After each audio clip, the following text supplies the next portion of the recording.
Wanda, you've been an educator for 8 years, and Tracy, over 25 years as an educator. We see so much change that's happening like in the education system right now.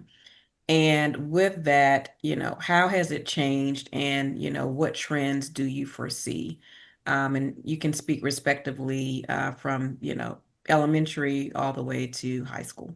Of course, I've seen many changes, as a teacher in this field. I've seen changes with the students, with the parents, with the administration, with the curriculum. I've seen many, many changes.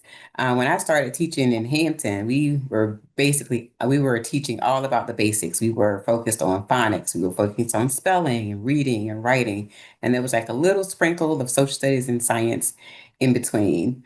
And then we moved from that era to the whole language era. And whole language was when we tried to focus on, like the whole child and let the kids explore and experiment. And, that invented spelling became about.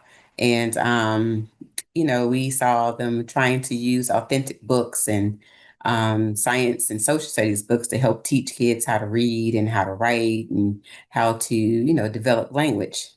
But then, educators realized, didn't quite work because a lot of kids didn't have that background experience or that background knowledge. They didn't know how to actually put all that social studies and science together to learn reading. And so now we're kind of seeing it kind of go back to the basics, but we're also including some of that whole language and experience that we have gone through. So we've gone through many phases in elementary.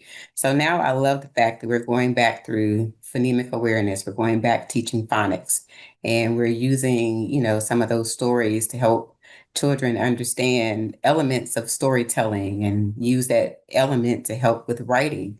And so we're kind of combining a lot of things in the literacy era now. And so I'm absolutely loving that concept, and it's a little more easier for kids to grasp. I've also seen the rigor in teaching change. Like we teach bell to bell, we teach, it's like a very fast paced schedule that the kids have to kind of keep up with. Even in pre-K, back in the day, pre-K was all just about coloring and playing and numbers and all of that, but not anymore. They are learning sight words, they are doing math, they are learning, lots of different concepts. So education has definitely changed over the years. And so we are really moving towards collaborative learning. We're moving towards kids being accountable for their talking in class and using the things that they are learning to kind of talk about and teach other kids how to do it. So the teacher is there as a facilitator, but the kids are actually doing more of the learning now and more of the teaching and having themselves being accountable for what they are doing in the classroom. And so it kind of all falls back on, the child. And some of the changes have been good and some have not, but we are tweaking it. And so we're excited about what we're doing right now. I'm loving what they we are teaching right now in elementary. Oh, awesome. I'm learning something. Okay. And Fantastic. Transitional.